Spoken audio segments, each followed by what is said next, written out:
In this week's episode, as Slovenia, Ireland, Netherlands and Spain issue an ultimatum over Israel, what does this mean for Eurovision 2026? I'm Stephen Perkins and this is Douze.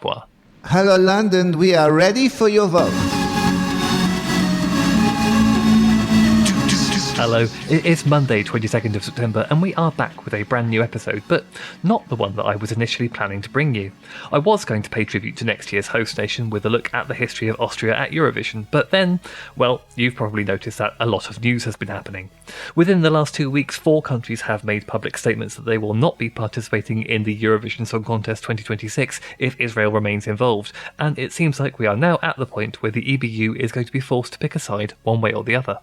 And at this pivotal moment, it feels right to do a whole episode about what this means for the contest, both this year and in the future generally. And because there's a lot to discuss, I am delighted to welcome back friends of the pod, Adrian Bradley and AJ Clay. Adrian, welcome. Thank you. Hi there. And AJ, welcome back. Hello, nice to be here. So, obviously, it's been it's been an exciting couple of weeks. There has been a lot happening. Slovenia were the ones who kind of got the ball rolling when they made their initial statement on the 4th of September, I think it was, where they said at the time they wouldn't be making a decision until December because they wanted to see what the EBU would decide about Israel's participation.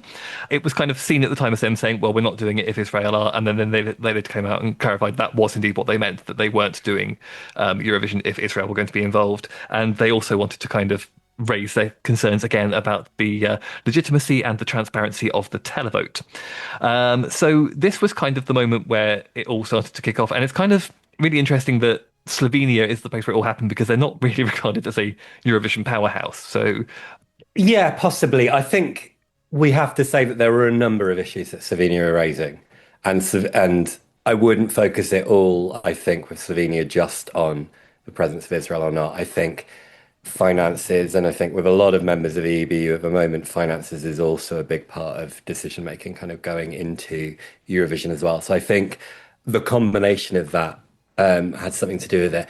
I also think the timing may have had a bit to do with last week's heads of delegation meeting in Croatia, the idea that they were all going to be getting together soon, likely to be talking about it, and that probably started to get different countries starting to think about the issue.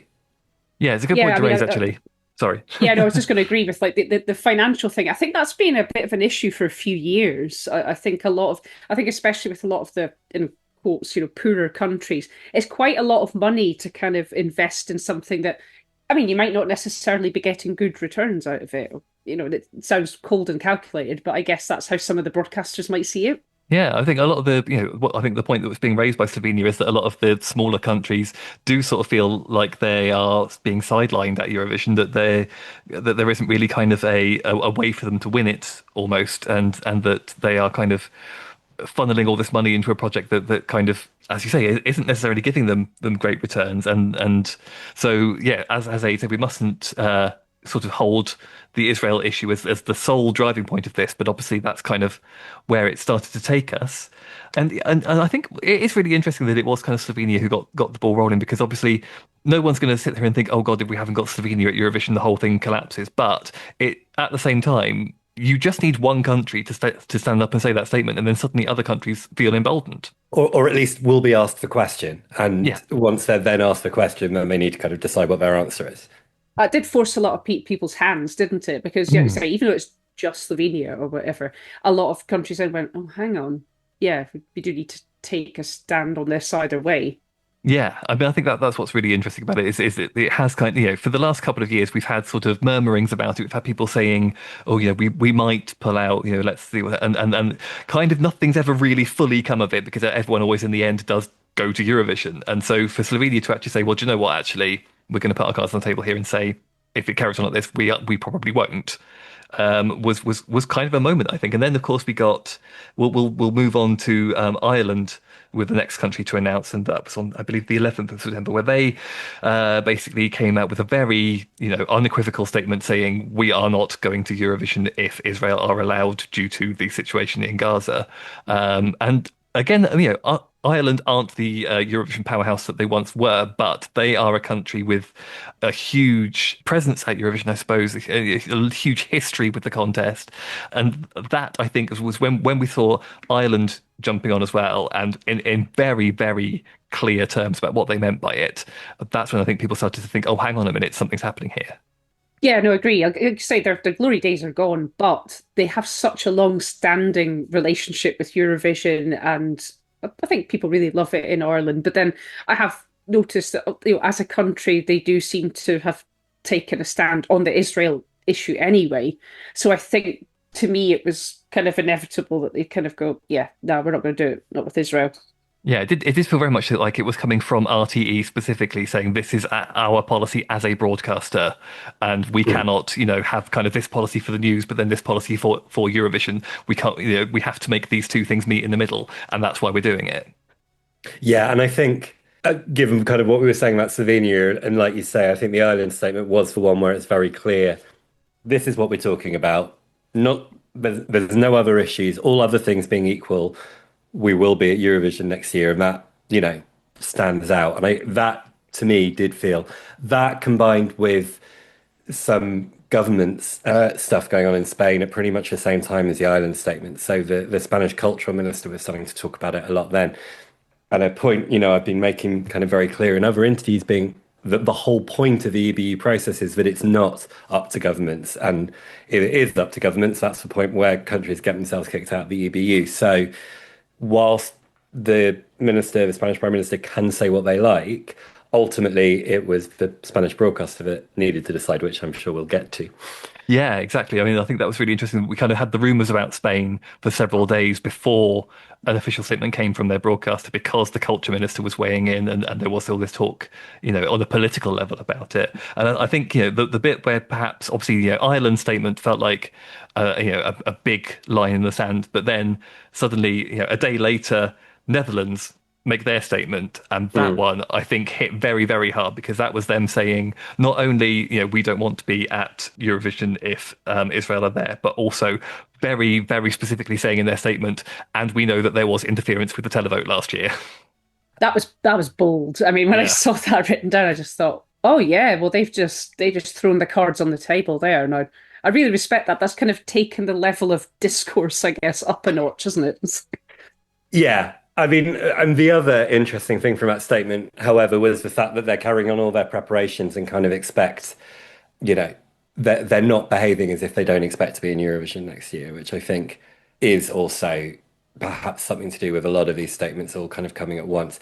We know, for example, that this process that was kind of kicked off in July, this independent senior producer speaking to members, trying to kind of gather opinions, has been going on. You feel that's probably at quite an advanced stage by now, you would have thought. And it's quite possible that a lot of the members may have a very good idea of what that report is likely to say and may even have seen, I don't know, I'm speculating, but may even have seen drafts of a report as well. So that could have a lot to do with some of the positions being put out right now.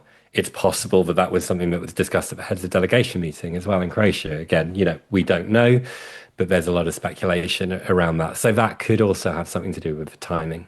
Yeah, I think that's a really good point. One of the things I did have on my list to talk about was, is there a risk of the EBU calling these countries bluff and saying, well, actually, if that's your position, then so be it.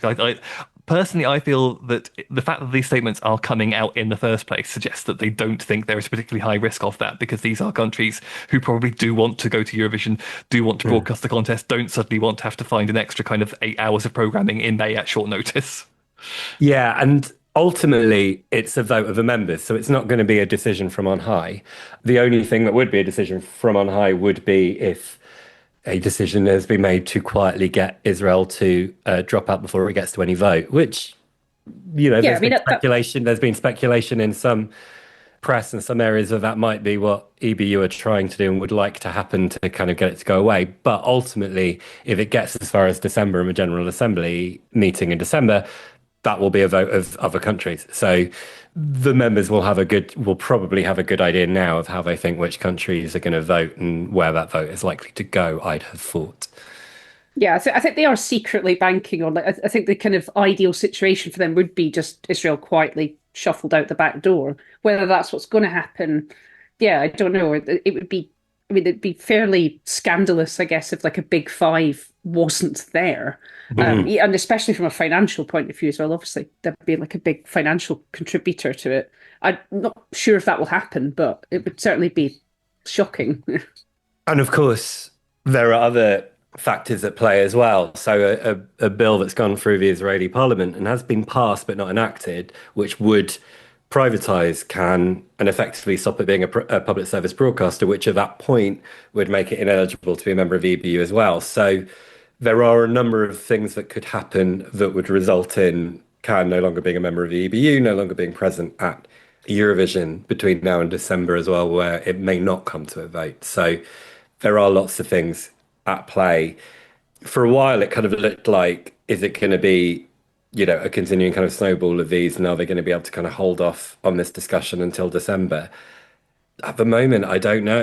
I don't know whether maybe it is going to last until December now before there's a decision made on this. It's unless another member of the Big Five or one of the really, really senior people, or like countries that take part, kind of make a statement now, you kind of feel it seems to have gone quiet. I think the big players now have kind of put their cards on the table. I suppose what's interesting is, despite kind of earlier reports and some interesting quoting of people, I don't think we've seen any country absolutely come out and say in strong terms that they will leave if Israel is excluded. Although we have had, I think both Germany and possibly Italy have said things along the line, Germany specifically, of wanting to ensure that there is a proper due process that kind of goes on in this decision making. Yeah. That is as far as Germany has gone, which isn't as far as some reporting had it, I think, earlier in the year. That's as far as they've gone on the record. We don't know what went on in discussions in July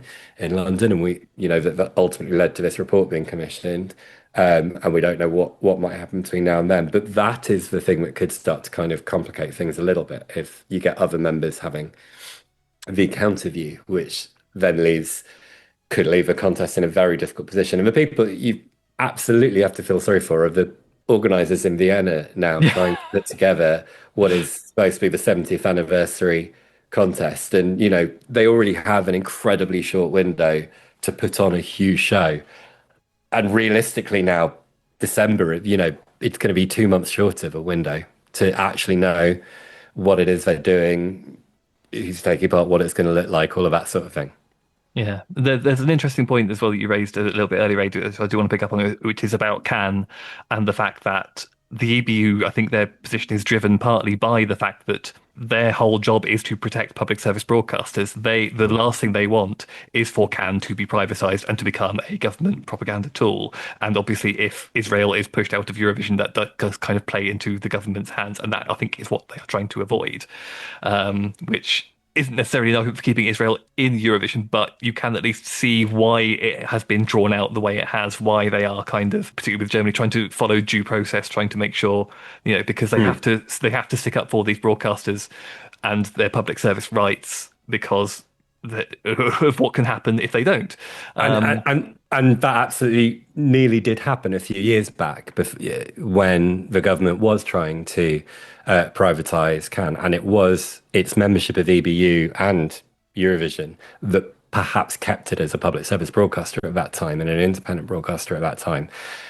The question is whether it may be that the Israeli government decide actually whether it's an EBU or not, they may no longer care before EBU gets to decide whether it wants Cannes as a member or not either. So that could also happen in the next couple of months. So there's a lot to go, but certainly I feel like one way or another, we're running out of road on a decision to be made with so many clear cards on the table.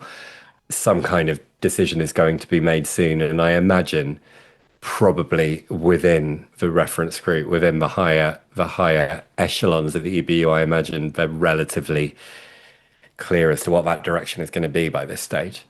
we haven't specifically talked about Spain yet, so let's get Spain onto the table, because their statement was also very interesting because that followed on the statements that had come from the culture minister, had come from the government, with RTVE's board, I think it was the board, passing a motion that they would both decline to take part if Israel participating, and crucially that they wouldn't be broadcasting it, which is that's a huge deal because that is a large audience that the contest is losing. And we know how much Eurovision loves to brag about its reach, about the number of people that watch it every year. If the market of Spain suddenly drops out, that is a big problem for them. And as well, we have to talk about the fact that countries like Spain, and Spain's a big five country. Netherlands, I believe, is widely considered to be kind of the sixth country at Eurovision. These are huge financial contributors to the contest. If they are not there, that is a massive hole in the budget, which either means you have to shrink the budget of the show or you have to ask everyone else to pay more, which, again, I think they don't really want either of those scenarios, do they? No, it kind of feeds into what we were saying earlier, but if you've got countries that can't really afford it at the moment, if you have to turn around and go, sorry, you guys, you've got to pay more in for this to keep going. A lot of them are going to go, nah, sod it. They're going to say, literally, we can't. Like, we can barely afford it as it is.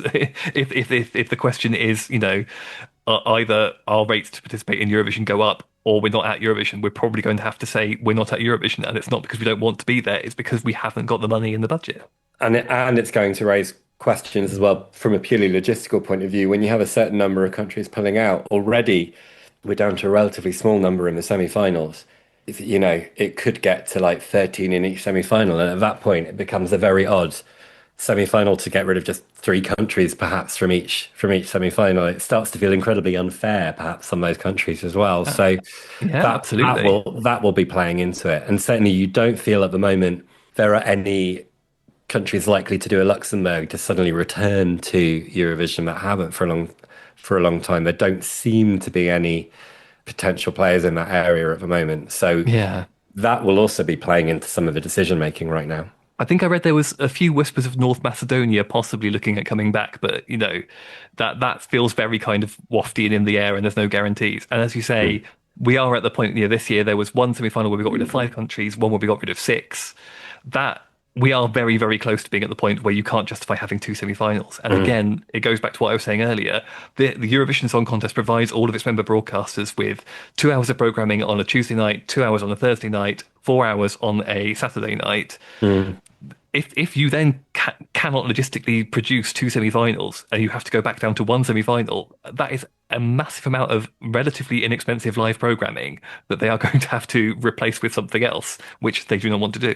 I mean, this is the reason that countries like Germany, Spain, and the UK pay so much for it, because it is a bargain for the pound per viewer per minute or whatever it is incredibly cheap for BBC. So that's why, they are a big 5 country. And I imagine that's exactly the same in Spain, that also has huge viewing figures. And it definitely is the same in Germany.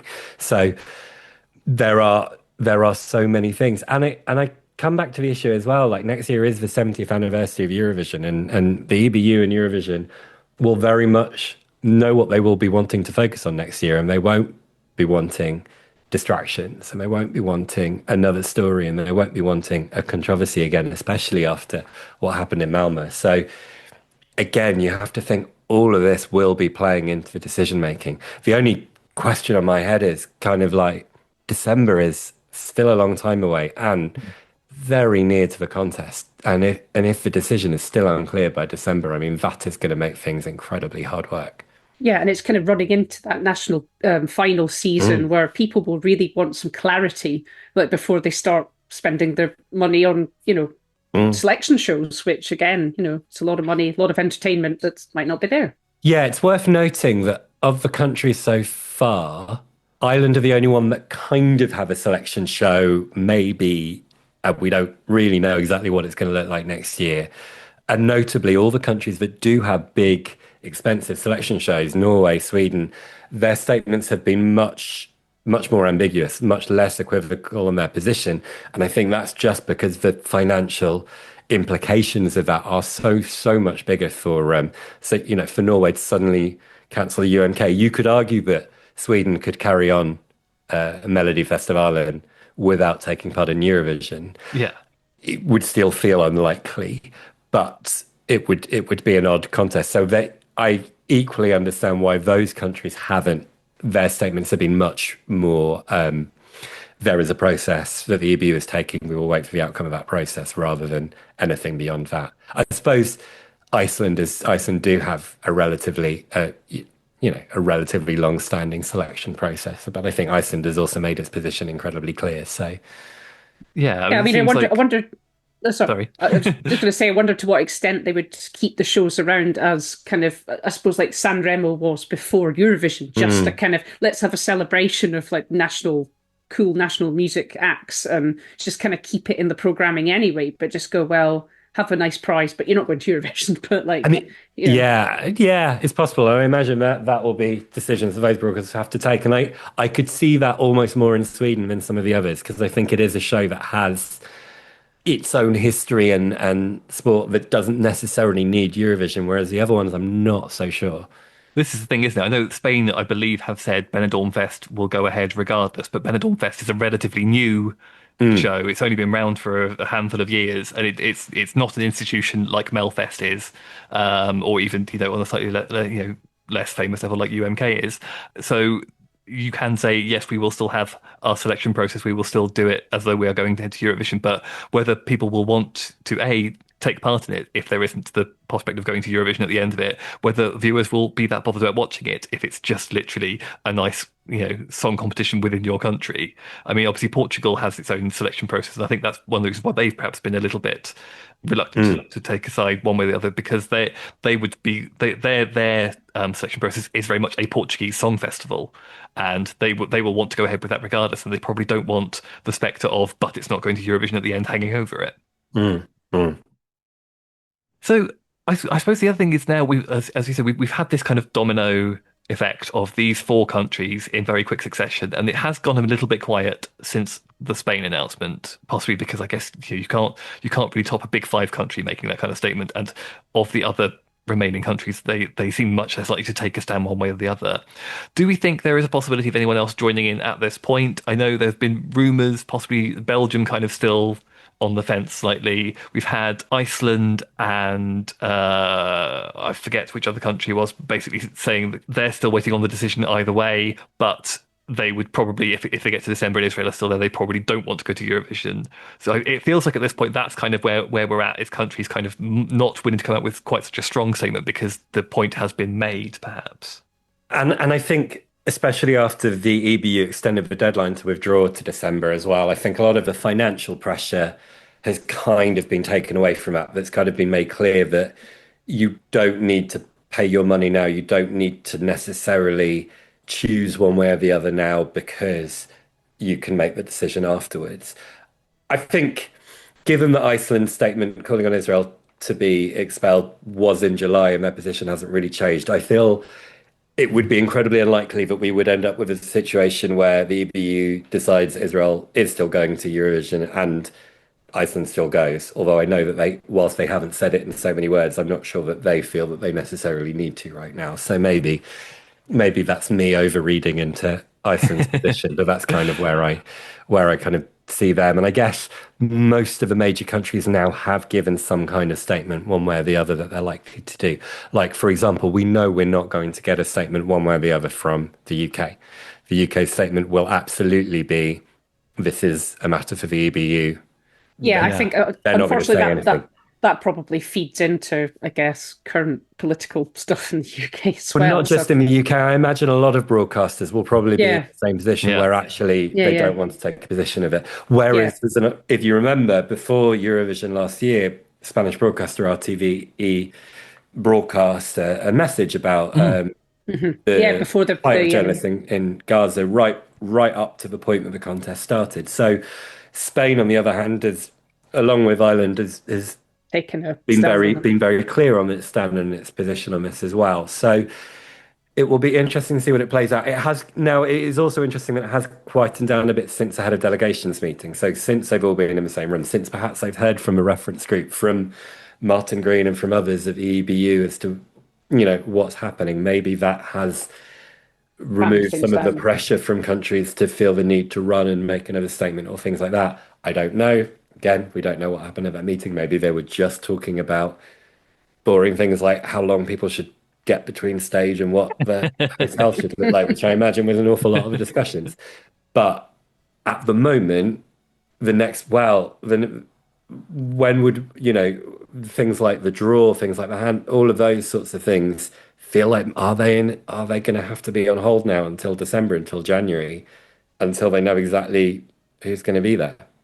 Yeah, because that's going to be very close to, like you say, December being the deadline, and it's usually very early in the new year that they do the draws. And yeah, I mean, I do wonder if it would be really cool if we got like a surprise, like another big five comes out and makes a shocking statement. I'm not sure we will get that, but Well, I'm just thinking of who's left. You've got France, Germany, UK, and Italy. yeah, Yeah. it's I And I like, think can't see any of those four making a yeah, step. they've all, I think, kind of made, statements to some degree, most of which have been, we will wait to see what the decision is and we will respect the yeah, decision, which Yeah. I think, is probably as much as we are likely to get from them at Mm. this point. And yeah, as you say, there is the approach that I think is probably the favoured approach at the EBU, is that hoping that Israel will pull out by themselves. But I believe that was kind of what they were hoping would happen in 2023, that they would just keep saying, Mm. well, we can't accept this song. And then the broadcaster was saying, well, we're not going to rewrite it. And it was only after the government got involved and made the broadcaster rewrite the song that Israel took part. Otherwise, they probably wouldn't have been there in 2023 in the Mm. first place. Mm. So I feel like because they've used the last 2 years, we can, I think, fairly say Israel has tried to use Eurovision as a promotional tool. When they won the televote, there were statements coming out saying, "Look, this just shows that the world supports Mm. us." So I don't really think Israel unilaterally withdrawing from Eurovision feels like a particularly realistic option.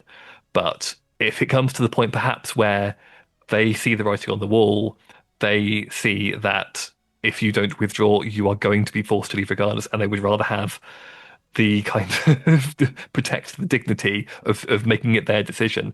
Possibly, maybe that's the thing that happens. I don't know. And I suppose the other thing is, if the writing rule comes to you might be kicked out of the EBU rather than it just being about the song contest, Yeah, that might be a thing that kind of pushes the hand to let's make this go away for a year rather than go the full way of deciding whether we're allowed to be members of the EBU or not. And that could also play into a decision because we don't know exactly what the vote in December is on. Is it purely on Eurovision? Is it actually on their status as a member within the EBU as a whole? So both have slightly different consequences. So there's a lot that could play out over the next couple of months.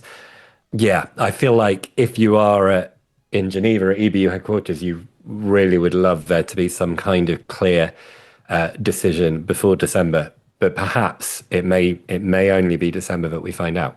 yeah. And like you say, there could be a lot more at stake. I guess people forget that it's not just Eurovision yeah. that the EBU deal with, and there's lots of Mm. sport, and there's lots of like the Live Vienna New news. Year's Yeah. live Yeah, news. access to news, protections for journalists, news feeds. Look, the EBU is a huge organization of which Eurovision is a small part of it. Part of the reason why they've been very clear in their branding that it is the Eurovision Song Contest and not Eurovision, because Eurovision is a brand that the EBU uses for a lot of things, including its broadcast network and stuff like Yeah. that. So it's quite keen to be very clear as to what Eurovision Song Contest is as well. So yeah, it is important to remember, and also important to remember that the EBU is made up of its broadcasters, and it is Yes. a democratic body of its broadcasters. So ultimately, it isn't a decision from Yeah. on high, but will be a decision of the member broadcasters of the EBU. Yeah, I think that's a key point. I feel like maybe up until now there hasn't necessarily been the will within the member broadcasters to force the issue, and now it feels that will is there suddenly, Yeah. which may be why things have changed. We'll wrap up in a minute. One thing I did just want to touch on very briefly while we're here is that I know this has been debunked since, but I did just very much enjoy that news story that was floating around, I think about this time last week, about alternatives that were being considered, one of which was that Israel could compete under a neutral flag. Which was This isn't the Olympics, I guys. know. This is It was one of those that I kind of looked at and go, this just makes zero sense at all. Because it's like, there's we would nothing all know who stopping it that- was. But also, there's nothing stopping Israeli artists entering, not Yeah. not representing Cannes. Yeah. It would merely be about the place of Israel at it. So having a weird random this is Israel, but it's not Israel, but what if they won it? Like so many, it raised so many more questions. You looked at it and went, that's clearly was never a goer, and you have to wonder where that even came from. But maybe it came from the same place as Eurovision Asia. Well, I Yeah. think it was very. I saw that the source was some kind of Israeli news site, so I think I was immediately a bit like, well, I'm not really sure Yeah. there's a lot of truth to this. But I'm just imagining, someone in a sort of comedy moustache going, "This not Israeli." This, like, who could it be? Like, it's never going to fly. Just flying the Eurovision logo instead of Yeah. I think, I mean, as you say, I remember at the time thinking, like, this doesn't feel like a legitimate story. I'm not going to give it too much, credence, but it is very funny, and I'm going to enjoy it on that level. I think I was having a conversation with Douze from ESE Insight about how you could basically just do Eurovision 1 year only as a kind of masked singer thing where we don't know who any of the we don't know who anybody is representing. We'll just great. unmask. We'll do all the voting, and then we'll unmask them at the end and find out who wins. And then, obviously, it would mean you couldn't have any national finals. It would be 100% internal selection. It's completely unworkable. But I think That'd maybe be funny though. as a 70th anniversary special, let's just do that. Yeah, like who knew jellyfish would be Belgium? Like that would be a brilliant one-off thing, wouldn't it? Yeah. Oh, well, on that note, let's wrap things up. So thank you to both Adrian and AJ for joining us. Adrian, thank you. Thanks for having me. And AJ, thank you. Thank you. It's been a pleasure. That is all from us for this week. Thanks as always for listening, and if you haven't done so already, please do hit subscribe on your podcast platform of choice to have all of our future episodes automatically added to your feed. And while you're there, if you wouldn't mind giving us a 5-star review if you think we've earned it, that would help us to reach even more listeners, and we would appreciate that very, very much indeed. We'll be back in 2 weeks, hopefully with that promised history of Austria at Eurovision, unless something else incredibly dramatic happens in the meantime. Until then, good night Europe, and good morning Australia.